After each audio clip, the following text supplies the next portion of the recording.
Özbek, Türkmen, Uygur, Tatar, Azer bir boydur. Kara, Kalpak, Kırgız, Kazak bunlar bir soydur. Кавказ – это южная граница Европы и Азии. Здесь проживают более 70 национальностей. Большой Кавказский хребет делит регион пополам. Северные его склоны – это Северный Кавказ, практически полностью входит в состав России. Южные делят Грузия, Армения и Азербайджан. В течение веков Кавказ оставался ареной соперничества мировых держав – Византии, Персии, Арабского халифата, Османской империи, Монгольской империи, но кавказские народы успешно и отважно отражали нападения неприятеля. В конце 18-го, начале 19 века Кавказ почти целиком вошел в состав Российской империи. В конце 20 века с распадом СССР южнокавказские, или как русские называют, закавказские республики, получили независимость, а северокавказские народы остались в составе России. Что такое Кавказ и какие территории он охватывает? В первую очередь, Кавказ – это географический регион, расположенный к югу от восточноевропейской равнины на границе Европы и Азии, который охватывает территории России, Грузии, Армении и Азербайджана. Ограничен Черным морем с запада, Каспийским морем с востока. Северная граница Кавказа проходит по Куму-Манчинской впадине, Азовскому морю и Керченскому проливу. Южная граница Кавказа проходит по бывшей государственной границе СССР, ныне южные границы Грузии, Армении и Азербайджана с Турцией и Ираном. Площади закавказских государств, а также российских Северокавказского федерального округа, Краснодарского края и Республики Адыгея вместе равны 500 тысяч квадратным километрам. Кавказ состоит из двух хребтов. Это Большой Кавказский хребет и Малый Кавказский хребет. Большой Кавказский хребет делит регион пополам. Северные его склоны – это республики Адыгея, Кабардино-Балкария, Карачаево-Черкесия, Осетия, Ингушетия, Чечня, Дагестан, а также историческая земля адыгского черкесского народа Краснодарский край. И южные делят Грузия и Азербайджан. И Малый Кавказский хребет, который охватывает территории только Грузии и Армении. Иногда некоторые кавказцы, да и не только, ошибочно считают, что Южный Кавказ – это не Кавказ и называют его Закавказьем. Дело в том, что Закавказье – это придуманный русскими термин для обозначения Южного Кавказа. Формирование топонимов с приставкой «за» получило широкое распространение в русском языке и, как правило, отражает территорию от известного географического объекта в уже освоенном ареале. Например, Заволжье при движении с юга на север, в некоторых случаях наоборот. Зауралье, Забайкалье с запада на восток или Закавказье с севера на юг, Закарпатье с востока на запад. Такой подход понимает под собой вектор движения из центральной России и с географической точки зрения не является нейтральным, так как под Закавказьем также можно понимать территорию Северного Кавказа при геополитическом движении с юга на север. То есть для жителей Грузии, Армении, Турции, Азербайджана и Ирана и Северный Кавказ – это Закавказье. Теперь, надеюсь, таких людей, которые говорят, что Грузия, Армения и Азербайджан – это не Кавказ, а Закавказье, станет меньше. Хорошо, теперь давайте наконец начнем. Итак, перед вами 10 крупнейших народов, проживающих на Кавказе. Поехали. На 10-м месте сразу 3 народа, так как численность этих народов на Кавказе примерно одинакова, да и в целом их общая численность в мире тоже особо не отличается.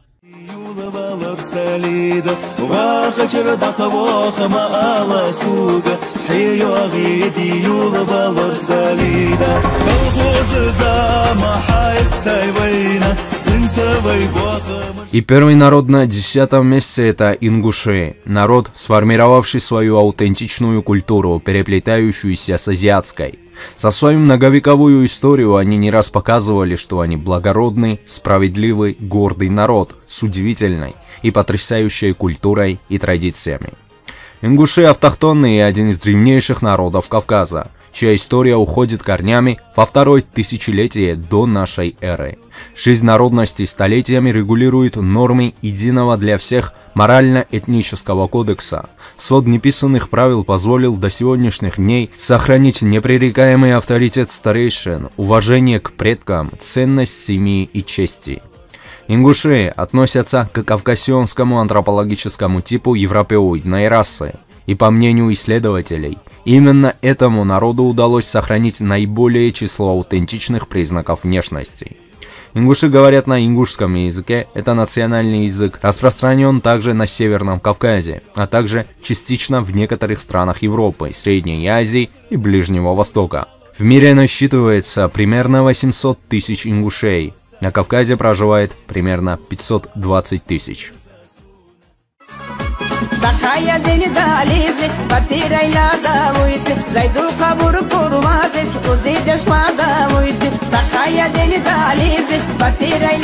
Второй народ на 10-м месте – это даргинцы. Даргинцы являются одной из самых крупных народностей Республики Дагестан и относятся к кавказионскому типу европеоидной расы. Само название народа Дарган, первые упоминания этнонима даргинцы, относится к 15 веку. В 1921 году даргинцы с другими народами Дагестана вошли в состав Дагестанской АССР. Часть народа после этого переселилась на равнину. Даргинцы воплощают в себе добродетель, мужество, трудолюбие, благочестие и честность. Эти качества они с ранних лет воспитывают в своих детях.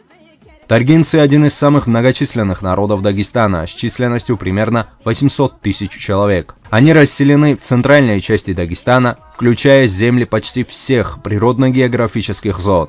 Районы с даргинским населением – это Акушинский, Левашанский, Кайтакский, Сыргакулинский и Дахадаевский. Верующие даргинцы исповедуют ислам суннитского толка шафиитский мазхаб. Численность на Кавказе примерно 520 тысяч человек.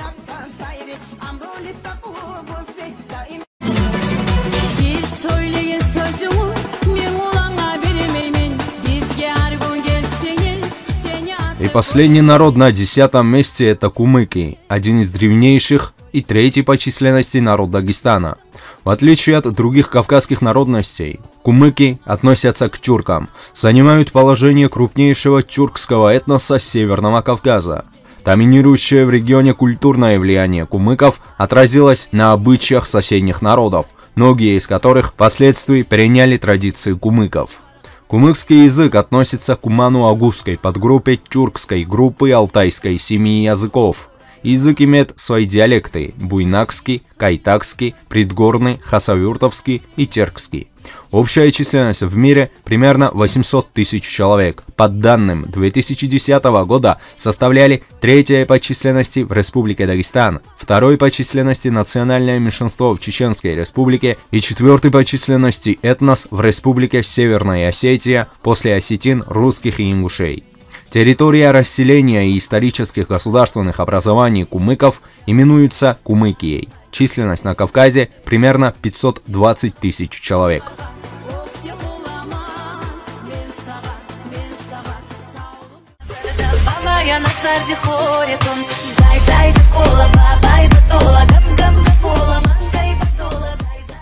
На 9-м месте осетины. Как утверждают большинство ученых, осетины являются потомками алан, кочевых и ираноязычных племен скифо-сарматского происхождения. Язык, мифология, археологические и антропологические данные доказывают, что осетины произошли в результате объединения кавказского населения, в основном грузин и черкесов, с аланами. Осетины живут также в других районах России, в Грузии, Турции и других странах. Осетинский язык принадлежит к иранской группе, северо-восточной подгруппе индоевропейской семьи языков. Общая численность в мире 750 тысяч человек, из них в России проживает 535 тысяч, а в Грузии 65 тысяч. В целом, на Кавказе насчитывается примерно 560 тысяч осетин.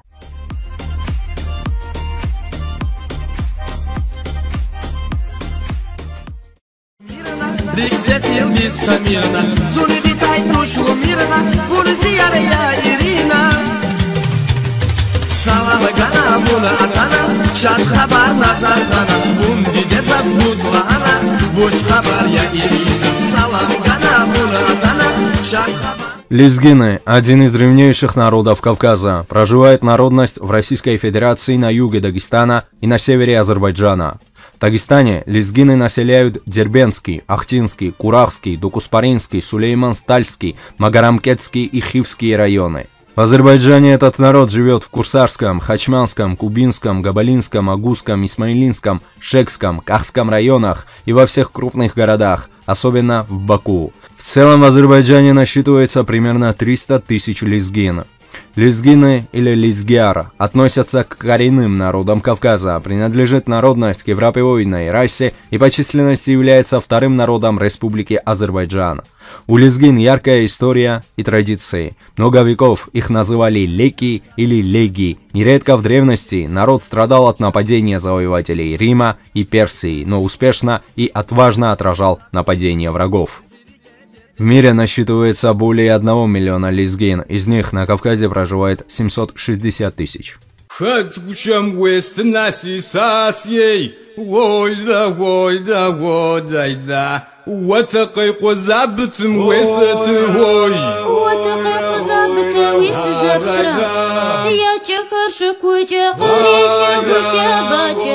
Адыги или черкесы – народность с самобытной, потрясающей культурой, которая смогла сохранить свою яркую индивидуальность. Адыги – это группа народов, говорящих на адыгских языках, абхазо-адыгской языковой группы или общее название единого народа в России и за рубежом, разделенного в советское время на адыгейцев, кабардинцев, черкесов и шапсугов. Коренное население адыгей – Кабардино-Балкарии, Карачаево-Черкесии, Краснодарского и Ставропольского края. Черкесы – один из воинственных народов Кавказа. Уже само название черкеса «адыг» означает «воин». Весь уклад жизни адыгов в древности был пронизан военным бытом.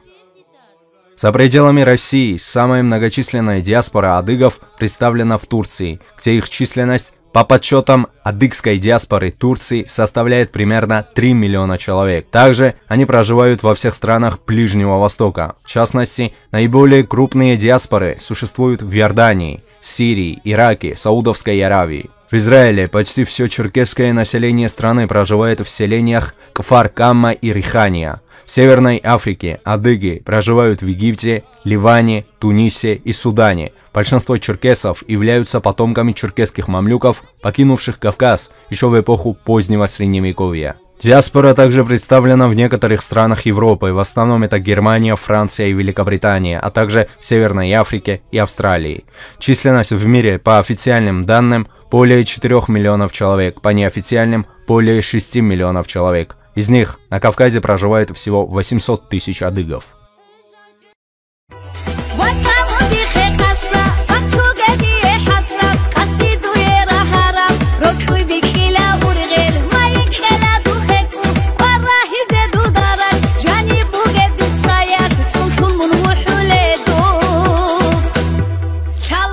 Аварцы – самый многочисленный народ современного Дагестана. В мире насчитывается примерно 1 300 000 аварцев. Подавляющее большинство аварцев, а это примерно 85%, проживает на своей исторической родине в Дагестане. Около 6% аварцев проживают в остальных регионах России, а около 9% аварцев проживают за пределами России. В основном это Турция и Азербайджан. Аварцев относят к кавказионскому антропологическому типу, который относится к европеоидной расе. К основным внешним признакам этой группы относят белую кожу, глаза зеленого, карого или голубого цвета, а также переходных оттенков, например, зелено-карого, орлиный или ровный высокий нос, рыжие, темно-каштановые, темно-русые или черные волосы, узкая и выступающая челюсть, большая голова, широкий лоб и средняя часть лица, высокий рост, крупное или атлетическое телосложение. По генетическим исследованиям у аварцев преобладает гаплогруппа J1, что говорит о том, что аварцы являются коренным народом Кавказа.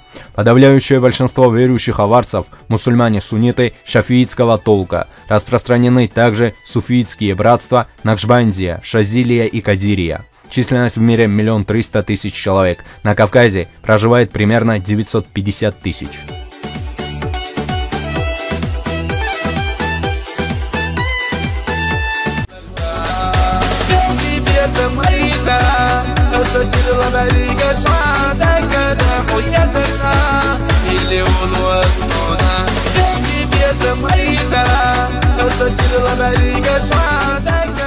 На пятом месте чеченцы, один из крупнейших народов Северного Кавказа. В мире насчитывается более 2 миллионов чеченцев. Чеченцы – один из древнейших народов Северного Кавказа. Помимо названия чеченцы, народ именуется также чеченами, нахчей и нохчи. На сегодняшний день большинство чеченцев живет на территории Российской Федерации, Чеченской Республики и Ингушетии. Есть чеченцы и в Дагестане, Ставропольском крае, Калмыкии, Волгоградской, Астраханской, Тюменской, Саратовской областях, Москве, Северной Осетии, Кыргызстане, Казахстане и Украине. Антропологи описывают типичную внешность вайнахов как людей массового рослого телосложения с темно-русыми волосами. Глаза у вайнахов могут быть зелеными, серыми или светлокарими. Чеченцы испокон веков славились как выносливые, сильные, ловкие, изобретательные, суровые и умелые воины. Основными чертами представителей данной нации всегда были гордость, бесстрашие, умение справиться с любыми жизненными трудностями, а также высокое почтение к кровному родству. Численность в мире более 2 миллионов человек. На территории Кавказа проживает примерно 1 550 000.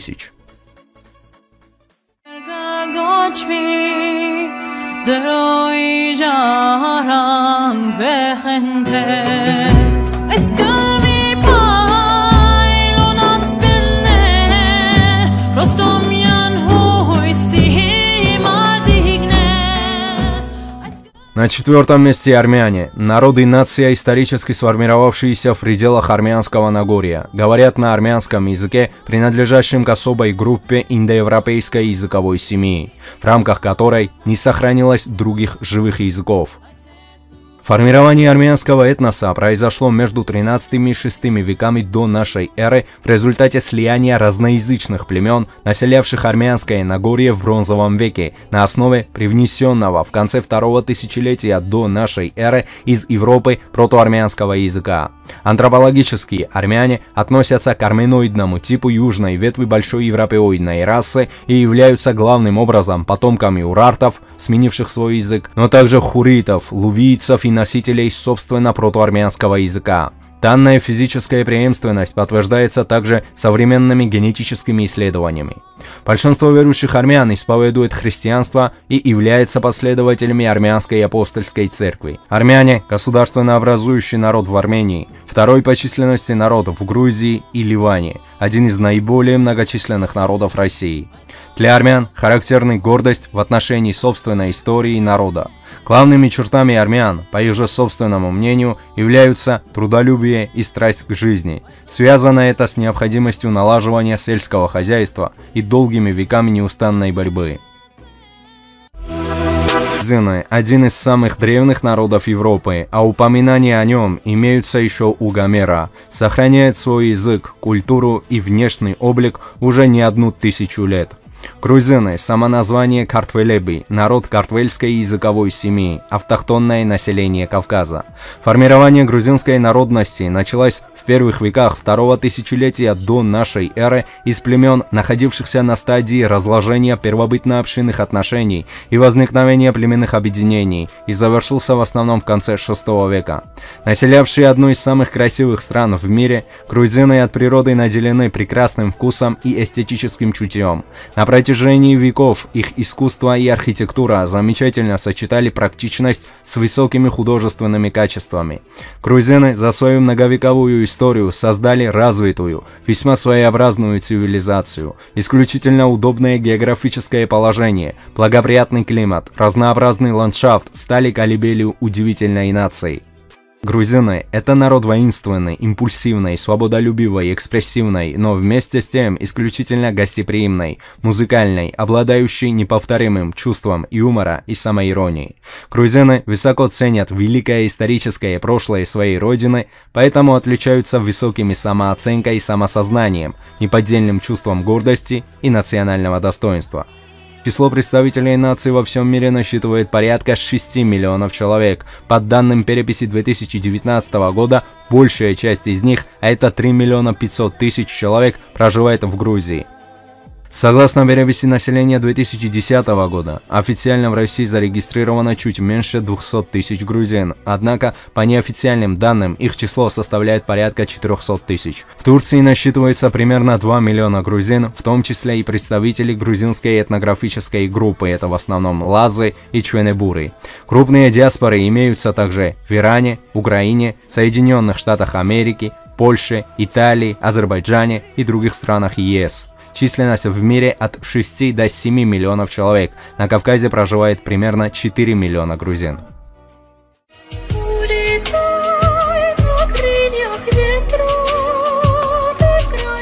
Русские – восточнославянский народ, самый многочисленный народ Европы и России. Есть крупные русские диаспоры в Украине, Казахстане, США, Германии и ряде других стран. Культура русского народа имеет древние традиции и является фундаментом современной культуры всей России. Родной и национальный язык русский. Верующие русские в основном православные. Есть и атеисты.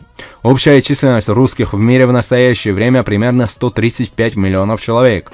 Из всех русских в мире 83% проживает в России, 13,5% в странах бывшего СССР и 3,5% в остальных странах. Русские – народ, относящийся к восточнославянской этнической группе. Он является государственно-образующим этносом Российской Федерации. Это самый многочисленный европейский народ. Также этот термин обозначает этноним русского народа.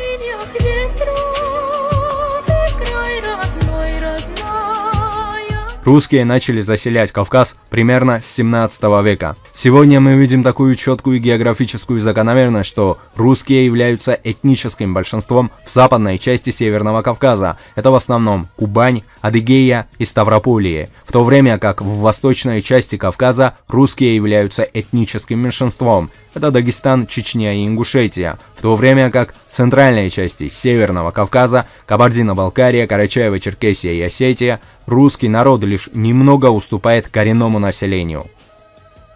В связи с последними событиями в Украине много русских покинули Россию и переехали жить в Южно-Кавказские республики. По последним данным, за период с января 2022 года и до сентября того же года Армению и Азербайджан посетили примерно 2 миллиона русских, 15% из них остались там жить. За тот же период Грузию посетили более 6 миллионов русских. На конец августа в Грузии находились примерно 900 тысяч этнических русских, включая и туристов. В общем, в мире насчитывается 135 миллионов русских. Из них на Кавказе проживает более 7 миллионов.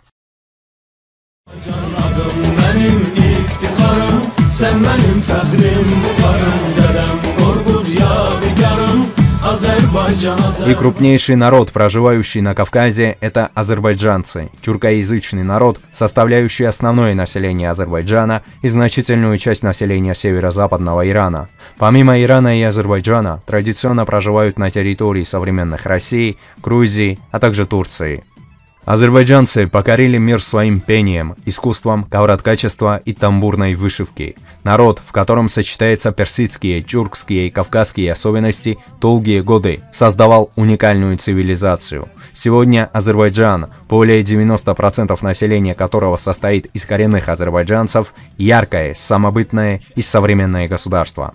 Азербайджанцы говорят на азербайджанском языке, который принадлежит тюркской группе алтайской языковой семьи. Верующие в основном исповедуют ислам, большая часть шиитского толка джафаритский мазхаб, меньшая часть сунниты-ханафиты. Большинство относятся к кавказионскому и каспийскому типам европеоидной расы. Формирование азербайджанского этноса на территории Восточного Закавказья и северо-западного Ирана представляло собой многовековой процесс, завершившийся в основном к концу 15 века. Численность в мире 35 миллионов человек, из них на Кавказе проживает более 12 миллионов азербайджанцев.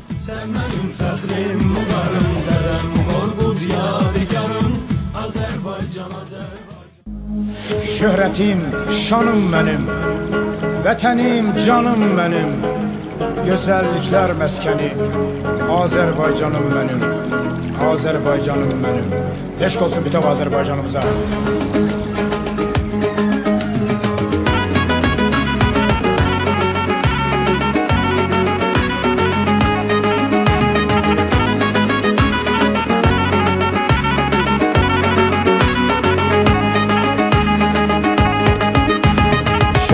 şanım benim, vatanım canım benim. Şöhretim şanım benim, vatanım canım benim. Güzellikler meskeni, Azerbaycanım benim. Güzellikler meskeni, Azerbaycanım benim. Vatanimin her yanı meftun eder insanı. Vatanimin her yanı meftun eder insanı. Cennet görmeyi isteyen gelsin Azerbaycanı. Cennet görmeyi isteyen gelsin Azerbaycanı.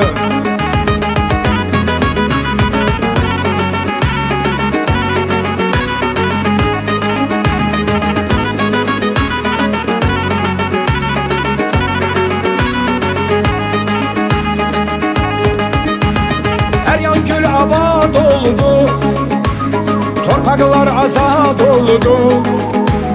Her yan gül abad oldu, torpaklar azad oldu.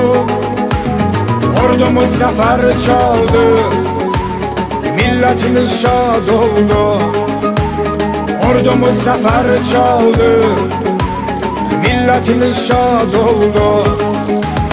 Milletin ne ferqi var, talış lezgiya var. Milletin ne ferqi var, Saxur lezgiya tatar. Hamımızın bir yurdu var, o da Azerbaycan'dır. Hamımızın bir yurdu var, o da Azerbaycan'dır.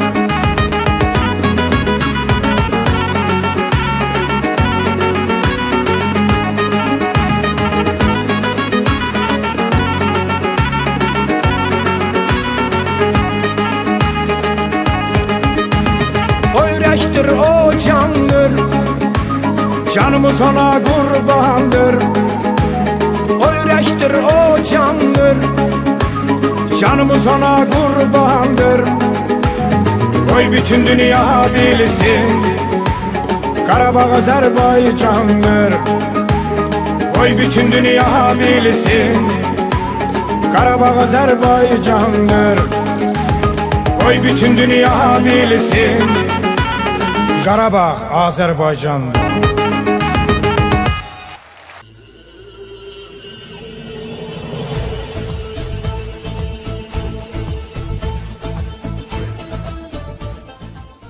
Издревле на берегах Дуная, на землях современной Венгрии, кочевые племена гуннов, аваров и кыпчаков находили свой долгожданный кров после длительных евразийских странствий. И сегодня, невзирая на оседлый образ жизни в крупных городах с католическим вероисповеданием, венгры стремятся восстановить в себе древнее кочевое наследие, восходящее к временам легендарного вождя гуннов Аттилы. И для начала небольшой исторический экскурс. В середине первого тысячелетия нашей эры на всей территории евразийского пространства происходит великое переселение народов. Среднедунайская низменность испытала на себе 3 значительных миграционных потока кочевых племен – гуннов, аваров и мадьяров. Кстати, мадьяр – это само название самих венгров. Так вот, все эти племена прибыли с востока Евразии независимо друг от друга и существенно повлияли на этногенез восточноевропейских народов. Появление гуннов в Европе после распада империи Хунну датируется второй половиной IV века, а прибытие авар связано с распадом Жужанского каганата во второй половине VI века. Что же касается, собственно, самих мадьяр-венгров, то их древней прародиной принято считать степную область к востоку от Урала. А родственниками мадьяр в языковом и генетическом отношении можно считать хантов и манси, оставшихся в таежных зонах. И вот эти мадьяры сначала в первом тысячелетии нашей эры мигрировали в районы Нижней Камы, затем в причерноморские и приазовские степи, Европе, где на тот момент владычествовали хазары и булгары, а уже после, под предводительством Арпада и Курсана, они поселились в Трансильвании, откуда овладели Паннонией и впоследствии заняли сегодняшние степные территории Восточной Европы. Теперь же давайте рассмотрим, с кем идентифицируют себя сами венгры и как их описывают представители других народов. Для начала поговорим о так называемой внутренней идентификации. В отличие от других кочевых сообществ, регулярно мигрировавших в степные зоны Восточной Европы, будь то авары, кыпчаки или огузы, венгры сумели не только сохраниться на фоне могучих демографических изменений, но и сумели создать одну из сильнейших государственных моделей в средневековом католическом мире, успешно при этом противодействуя Византии и Священной Римской империи. Опираясь на свидетельства арабских хронистов IX века, уже на тот момент аль-Маджгария, то есть мадьяры, считали себя равными хазарам и румам, то есть византийцам, а к многочисленным славянским народам они относились как к своим потенциальным данникам и рабочей силе. Например, одна из статей дохода кочевых венгров состояла в поставках славянских пленников на невольничьи крымские рынки. На протяжении большей части X века венгры стали подлинным ужасом для западноевропейских народов. Мадьяры, едва заняв историческую область Паннонии, взялись активно опустошать регион своими стремительными военными наскоками, а их подвижная кавалерия, легко ускользавшая от тяжелой рыцарской конницы, жестоко и практически безнаказанно опустошала почти все жизненное пространство Европы. Кочевые венгры подвергали разорительным грабительствам Италию, Баварию, Каринтию, Саксонию, Тюрингию, Швабию, Апулию и так далее. В 941-944 годах мадьяры через Южную Францию сумели вторгнуться в Испанию. Причем в 944 году они там даже столкнулись с арабами. Куда бы ни ступали копыта венгерских завоевателей, они всюду захватывали богатую добычу, сжигали города, опустошали села, вывозили в плен девушек, которые, как правило, становились их женами и рожали им детей. Таким способом те венгры, чьи жены погибли во время войны с болгарами и печенегами, создали новые семьи. Неизъяснимый евразийский говор и кочевые военные традиции, неудержимая боевая удаль и бесчисленные разорения, чинимые кочевыми венграми в Центральной, Западной и Южной Европе в X веке, обеспечили им стойкое сопряжение с варварами в среде европейцев. Именно в этот исторический отрезок в западноевропейских летописях закрепляется убежденность, что гунны и древние венгры — это один народ. И именно так появилась латинская форма «хунгарус», из которой и возникли названия венгров в современных европейских языках — «Hungary», «Унгруа», «Унгар». Также одним из дополнительных оснований сходства гуннов с кочевыми венграми стала фонетическая близость этнонимов гуннов и онугуров, как иногда именовали мадьяров в средневековой хронике того периода. Начиная с XI века сначала применяется осторожная понятийная связка гунны, которые и венгры, или венгры, то есть гунны, а затем происходит и полное отождествление гуннов и венгров. В результате это приводит к тому, что венгры в глазах европейского народонаселения, особенно среди ближайших соседей, все больше сливались со своими неистовыми и беспощадными пращурами. Таким образом, венгры становились эксклюзивными преемниками гунского наследия в ту эпоху. Например, Готфрид из Витербо в своих сочинениях заявляет о тождестве гуннов и венгров. Вот выдержка из его труда. «Мы говорим, что есть две страны венгров. Одна древняя, у Меотитских болот нынешнего Азовского моря, другая якобы новая, где Паннонию называют Новой Венгрией».